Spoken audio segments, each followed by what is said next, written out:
After 5 games in the match between Garry Kasparov and the computer Deep Blue in Philadelphia 1996, Kasparov was leading by 1 point. He'd won the 5th game.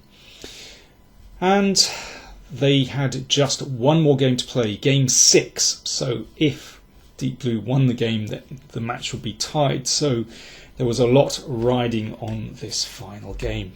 Kasparov had the white pieces, and it's interesting to see how he dealt with the computer's opening here.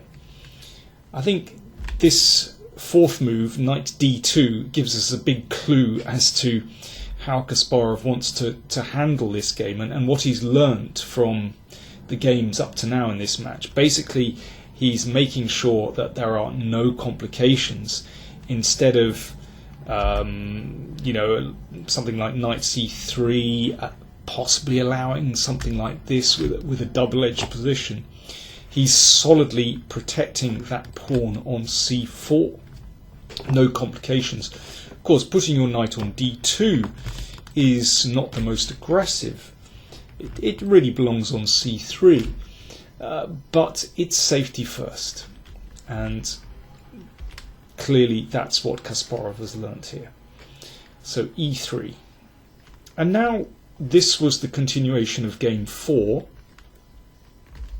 which was a very old main line of the Slav. White is slightly better. Kasparov would probably be very happy to repeat that. But the Deep Blue team must have changed the opening book, and for this game it plays c5, obviously hoping to open up the position, and well, probably a good strategy in a sense. But Kasparov was not tempted to play, for example, an isolated queen pawn position, which you could do, and then maybe bishop d3 or bishop e2 and b3 and bishop b2. Instead, he maintains his centre with b3. Again, he's learnt from his previous encounters, and they've actually reached a pretty standard position here. So bishop d3, rook c1, of course, is a normal move. It means that after knight b4 you can put the bishop back on b1 and no harm done.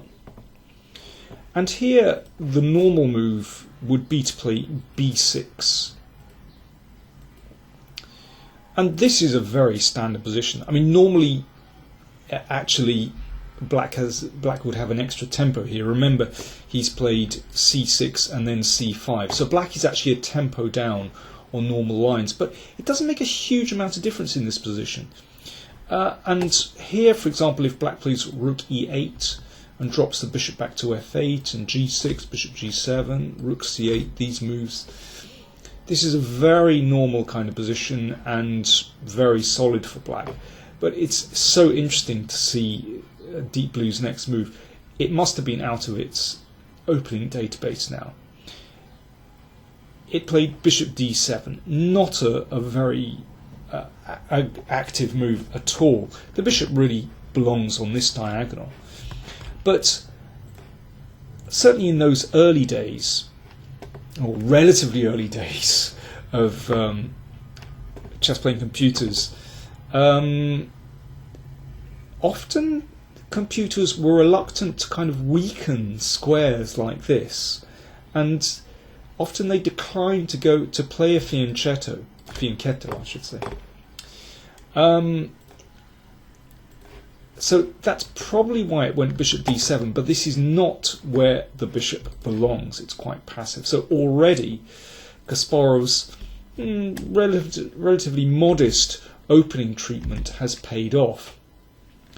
But here, well, Black should still play something like rook c8, or I quite like this move rook e8 as well. Same idea as I pointed out before. Dropping the bishop back to f8, and then just putting it back round to g7 and solidly bolstering the king side.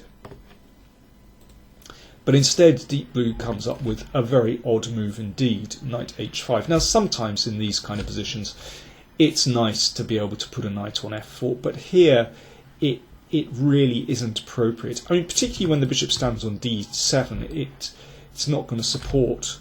Whoops, misfired. If the bishop were on b7, it could possibly support this attack. But I mean, to my eyes, to the human eyes, this looks like a really odd idea. You know, black should not be playing the knight out on some adventure before, for example, the rooks have moved into the middle. Not a good idea. And Kasparov reacts very coolly. Rook e1. There's no need for him to do anything outrageous. The rook belongs on semi-open file. Look at Kasparov's rooks. Look at Deep Blue's rooks. They're not developed. So basically, you know, this breaks, as far as I'm concerned, breaks some basic rules. You shouldn't be moving a piece again when you haven't developed your pieces. And bishop d6. Well, you know, I'm not even going to try and pretend that I understand what the computer is up to here. I think strategically it's got it all wrong here. And knight e5, white already has a pleasant initiative. If this is taken, well, the pawn comes to e5 and you can take on d5. It's all very nice. Rook c8, finally. But now, well, quite a pragmatic decision from Kasparov. There are other ways to play this position. You know, maybe you could play the knight to f3 to support this knight. Instead, he just takes off that bishop, so he has a long-term advantage. And then he plays knight f3. Two bishops, what can you say? Kasparov understands how strong this is. And without that light squared bishop, it's very hard to generate any kind of attack on those light squares around the king. So white simply has a big long-term strategic advantage here. Bishop b4, I still don't really understand what the machine is up to here. Rook isn't particularly badly placed on e3. h4, nice move. If we can advance this pawn all the way, great. I mean, these bishops are lined up, pointing in the right direction. I mean, at some point here, I mean, given this is said with hindsight, given what happens in the game, I think it would have been the most pragmatic, the most practical thing to do would be to exchange pawns, drop the knight back to f8. Now, with this position opening, of course, this is favourable for white, but at least it's a more open position where the computer can use its tactical powers to try and get something in the position. But of course, you know, this is psychology. From an objective point of view, it probably understood it's not good to open the position for the bishops. But bishops also like space, as we'll see. Anyway, I'm speaking about this position from a very human, psychological viewpoint. There's nothing to the computer. But black just has a bad position here. And now Kasparov didn't continue with his kingside attack, but seized the opportunity to advance his pawns on the queenside. I mean, this is just very sensible. Now, this is a beautiful majority on the queenside. Black has no counterplay, and, well, white can also turn back to the kingside as well and start an attack over this side of the board. But white is in complete control now, and it's just a fabulous position. Sorry, after c5, rook e8 was played. Queen e3. Black has no plan. Absolutely no plan. I mean, here Kasparov could simply continue with h5, king g2, and get some attack on the h file, but he sees no need to.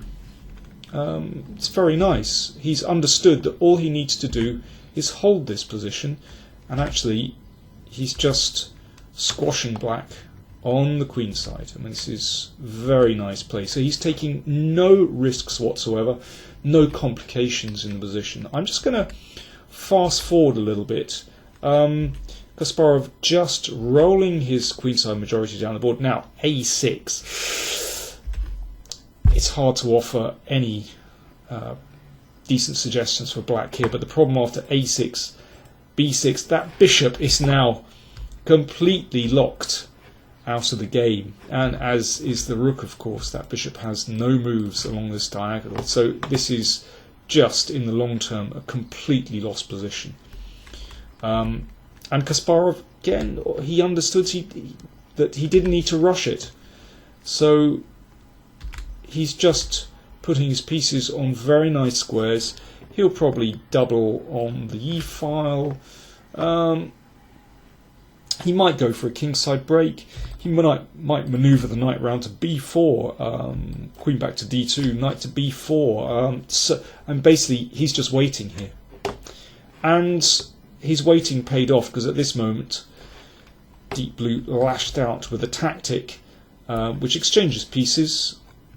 Obviously, the queen, and this knight threatens the queen. But this is just an exchange of pieces, and actually this helps Kasparov, because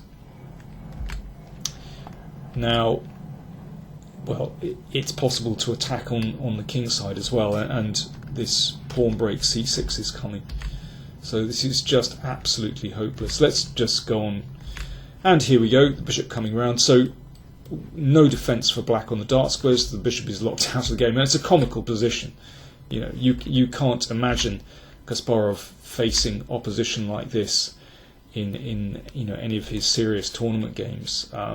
As Kasparov said after the match, sometimes Deep Blue in some positions plays like a 2800 or 3000 ELO player, perfect chess, and in some positions plays like a 2200 player. There is a massive difference. Kasparov was very clever by the end of the match in picking positions that the computer played very poorly in. And here Kasparov can choose which way he goes. I mean, he can just blast through on the king side with g4. But again, he was very professional, No complications, actually. c6. If rook takes, then he just comes in on the c-file. Remember, these are just bystanders in the position. Pawn takes, queen c5. So now he's got this fantastic passed pawn.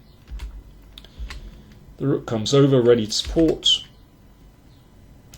Now, if queen e7 straight away, then that gets exchanged, and black is just about in the game because he wins at tempo against the rook. But after Kasparov's move, rook b4, very sensible, then he can play queen e7 and it's over. There's also g4 as well, g4 to open up the king side. So in this position, Deep Blue's operators resigned the game. Let me just give you a little example. Again, g4 is possible here, but just queen e7, followed by b7, and this wins very, very simply. So Kasparov in the end won the match convincingly by 4 points to 2. So Kasparov won those last two games. As he said after the match, game one told me enough is enough. Don't create weaknesses. Don't play an open position where it has chances to attack your king, and so I avoided this in the next 5 games. The positions may still have been open, but the possibility for the machine to create something really unpleasant for my king and other pieces, these possibilities were very, very limited. So fascinating to see how Kasparov learned very quickly and was in the end a convincing victor in this match. And at this stage, relations between the Deep Blue team and Kasparov were very good, and they said, very interesting experiment. We've both learned from this. And later on, they agreed to hold another match in 1997, and I hope that I'll be able to find time to take a look at that match a little bit later. I hope you've enjoyed this series. Do check on the other games that I've analysed from this match. It was a fascinating encounter. Of course, it takes a lot of time and energy for me to put together this analysis and tell you the story of these games. If you'd like to help me find more time to look at more games, then please do support the PowerPlayChess channel, and you can do that on patreon.com, where if you make regular contributions, well, it helps us to produce more videos, and you'll also be rewarded as well. There's a newsletter with annotated games. You get discounts on my latest DVDs. If you're interested, for example, in checking out new opening material, then do check out my PowerPlay DVDs, but you can get discounts on those. You can also get an opening survey, monthly opening survey, or depending on the level, how much you contribute each month, you can also have one of your games annotated in personal analysis. It won't be published online. So do check out the PowerPlayChess page on Patreon.com. We really do appreciate your support. Thanks very much.